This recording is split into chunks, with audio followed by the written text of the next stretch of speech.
Okay hello. तो आज की क्लास में हम लोग डिस्कस करने वाले हैं पूरी की पूरी एक थ्योरी एक साइंटिस्ट के बारे में, ठीक है ना। अब उनका नाम था कोहलरॉश, ठीक, बड़ा ही डिफरेंट नाम था। इन्होंने बेसिकली क्या बोला, अब यहाँ पे इस चीज को तुम बिल्कुल एक इक्वेशन से समझ सकते हो कि उन्होंने बोला क्या।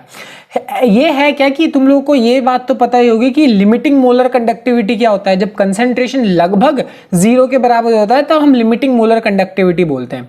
यानी अगर तुम नोटिस करो कि अगर मैं लिमिटिंग मोलर कंडक्टिविटी KCl का लिखूंगा और लिमिटिंग मोलर कंडक्टिविटी अगर मैं सोडियम क्लोराइड का लिखूंगा, और अगर मैं KCl में से सोडियम क्लोराइड को माइनस करूं, या फिर ध्यान से सुनो, या फिर अगर मैं KBr में से NaBr को माइनस करूं, ठीक है, या फिर मैं अगर KI में से NaI को माइनस करूं, मतलब पोटेशियम आयोडाइड में से सोडियम आयोडाइड को माइनस करूं, सबकी वैल्यू क्या होगी, सेम होगी, ठीक है। यानी पोटेशियम क्लोराइड में से सोडियम क्लोराइड को माइनस करा, पोटेशियम ब्रोमाइड में से सोडियम ब्रोमाइड को माइनस करा, पोटेशियम आयोडाइड में से सोडियम आयोडाइड को माइनस करा, और सबकी वैल्यू क्या है, सेम है, बिल्कुल सेम है। और यहाँ पे जो मेरे पास लिमिटिंग मोलर कंडक्टिविटी की वैल्यू आ रही है वो सब में सेम आ रही है। यानी कहने का मतलब क्या है कि अगर तुम KCl में से NaCl को माइनस करोगे और KBr में से अगर NaBr को माइनस करोगे तो एक तरीके से ये हो रहा है कि Cl से Cl कैंसिल हो जा रहा है, बच क्या रहा है, K माइनस Na हो रहा है। अब तुम्हें सुनने में बड़ा अजीब लग रहा होगा बट ऐसा ही है। Br से Br कैंसिल हो जा रहा है और बच क्या रहा है, K माइनस Na बच रहा है। और सिमिलर तरीके से यहाँ पे I से I कैंसिल हो जा रहा है और बच क्या रहा है, K माइनस Na। तो इसीलिए इस केस में भी आंसर क्या है, K minus Na, K minus Na, K minus. तो तीनों में जब सेम बात है तो आंसर भी क्या आएगा, सेम आएगा। तो कोहलरॉश लॉ ने एक तो पहले तो ये एक हमारे पास रिजल्ट दिया, और यहाँ पे इसी चीज को हम दूसरे तरीके से भी देख सकते हैं कि अगर तुम NaBr में से NaCl को माइनस करोगे तो NaBr में से NaCl को माइनस करोगे तो क्या हो रहा है, Na से Na कैंसिल हो गया, इस बार बचा क्या, Br माइनस Cl। सिमिलर तरीके से यहाँ पे K से K कैंसिल हो गया, बचा क्या, Br माइनस Cl, और आंसर क्या आ रहा है, सेम आ रहा है। मतलब अब मैंने जो ये पूरी की पूरी कहानी बोली, इसका एक्चुअल मतलब क्या है, तो इसका सिंपल मतलब है Kohlrausch law of independent migration of ions. Basically इन्होंने अपना एक लॉ दिया, कोहलरॉश जो साइंटिस्ट थे उन्होंने इंडिपेंडेंट माइग्रेशन ऑफ आयंस का एक लॉ दिया, जिसमें वो उनका जो लॉ है वो ये बोलता है कि अगर मान लो तुम मोलर कंडक्टिविटी निकालना चाहते हो किसी भी इलेक्ट्रोलाइट की, तो तुम क्या कर सकते हो, उसमें जो जो आयंस होंगे, जो अनायन है, जो कटायन है, जो अलग अलग पॉजिटिव आयन है, जो अलग अलग नेगेटिव आयंस है, सबको अगर ऐड कर दोगे तो तुम्हारे पास ओवरऑल पूरे के पूरे इलेक्ट्रोलाइट की मोलर कंडक्टिविटी आ जाएगी।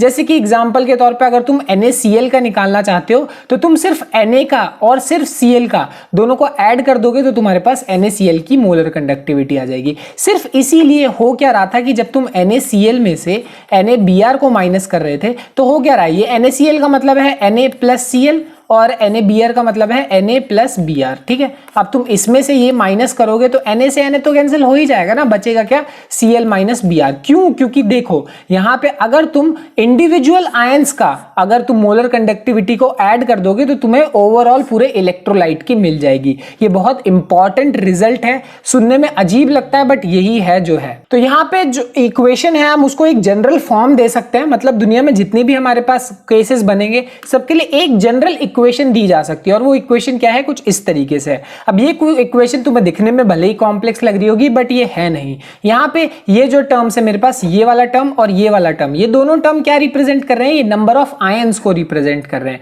कि मेरे पास पॉजिटिव नंबर ऑफ आयंस कितने हैं, अगर 2 है तो 2 लिखो, 3 है तो 3 लिखो, 4 है तो 4 लिखो, है ना। और यहाँ पे ये वाला जो टर्म है वो क्या कर रहा है, नंबर ऑफ नेगेटिव आयंस को रिप्रेजेंट कर रहा है। 6 है तो 6 लिखो, 7 है तो 7 लिखो, जितने भी आयंस हैं उतने तुम्हें यहाँ पे लिखने हैं। और ये जो यहाँ पे लेमडा यानी ये जो सिंबल है ये क्या रिप्रेजेंट कर रहा है, लिमिटिंग मोलर कंडक्टिविटीज रिप्रेजेंट कर रहा है, ठीक है ना। ये मेरे पास पॉजिटिव आयन की लिमिटिंग मोलर कंडक्टिविटी है और ये मेरे पास नेगेटिव आयन की लिमिटिंग मोलर कंडक्टिविटी है।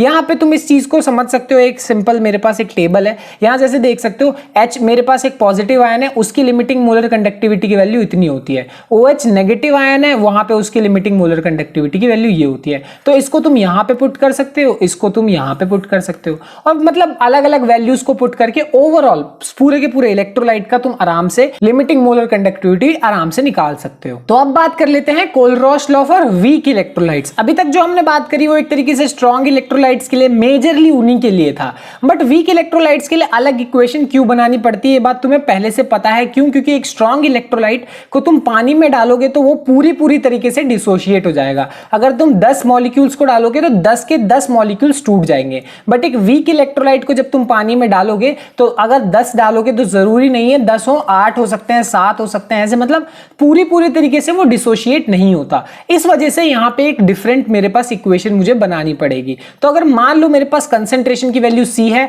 और डिग्री ऑफ डिसोसिएशन अल्फा है। डिग्री ऑफ डिसोसिएशन का क्या मतलब है, मुझे देखो 10 में से मुझे पता नहीं कि 7 डिसोशिएट हो रहे हैं, 8 डिसोशिएट होते हैं, नहीं पता। तो मुझे अगर डिग्री ऑफ डिसोसिएशन एक नंबर, एक रेशियो पता चल जाए तो भी काम चल जाएगा।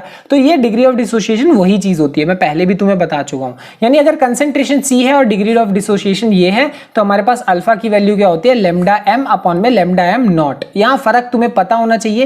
ये जो ऊपर वाला कंडक्टिविटी है ये मेरे पास क्या है, सिंपल मोलर कंडक्टिविटी बोलते हैं इसको, ये और कुछ नहीं है, ठीक है। और मेरे पास ये जो नीचे है लैम्डा m नॉट वाला, ये क्या है, लिमिटिंग मोलर कंडक्टिविटी। फर्क तुम्हें नहीं पता तो मैं फिर से याद दिला देता हूं। लिमिटिंग में और नॉर्मल, देखो नॉर्मल तो किसी भी नॉर्मल कंडीशन में होता है। लिमिटिंग मोलर कंडक्टिविटी हम तब बात करते हैं जब कंसंट्रेशन लगभग कितनी हो जाती है, 0।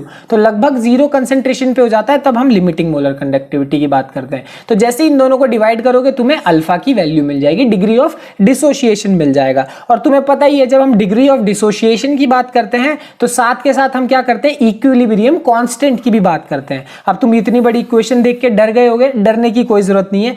इक्विलिब्रियम कांस्टेंट के लिए हम ये इक्वेशन यूज करते हैं। अब तुम्हें ये चीज नहीं पता तो थोड़ा सा 1-2 क्लास पीछे जाके तुम लोग कर सकते हो, मैं लिंक दे दूंगा, देख सकते हो। बट अगर नहीं भी याद तो चलेगा, क्योंकि देखो ये इक्वेशन जो है ना, C अल्फा स्क्वायर अपॉन में 1 माइनस अल्फा, ये हम डिग्री ऑफ डिसोसिएशन के लिए यूज करते हैं। और बस मैंने इस अल्फा की वैल्यू को यहां पे पुट कर दिया है, तुम देख सकते हो इसी वैल्यू को यहां पे पुट करके मैंने ये इक्वेशन बना दी और कुछ भी नहीं। तो ओवरऑल इस इक्वेशन का इतना महत्व, इतनी इंपॉर्टेंस नहीं है, इंपॉर्टेंस है इस वाली इक्वेशन की, डिग्री ऑफ डिसोसिएशन की। तो ओवरऑल बात कर लेते हैं कि कोहलरॉश लॉ जो था उसके एप्लीकेशंस, उसके फायदे क्या हैं, हमने ऑलरेडी डिस्कस कर लिए कि इसकी मदद से हम किसी भी इलेक्ट्रोलाइट की मोलर कंडक्टिविटी या फिर लिमिटिंग मोलर कंडक्टिविटी बड़ी ही आसानी से निकाल सकते हैं। दूसरी बात हमारे पास यह है कि अगर मान लो मुझे वीक इलेक्ट्रोलाइट के लिए डिस्कशन करना है तो उसके लिए मैं डिसोसिएशन कांस्टेंट की वैल्यू भी निकाल सकता हूं, अल्फा की वैल्यू भी निकाल सकता हूं। समझ में आ गई बात। तो बेसिकली कोहलरॉश लॉ के ये 2 फायदे हैं और ये बहुत बड़े फायदे हैं, क्योंकि ये जो काम है ना हमारा, ये बहुत आसान करके दे देती है इक्वेशन, ठीक है। खैर अब मिलते हैं अब अगली क्लास में, बाय बाय।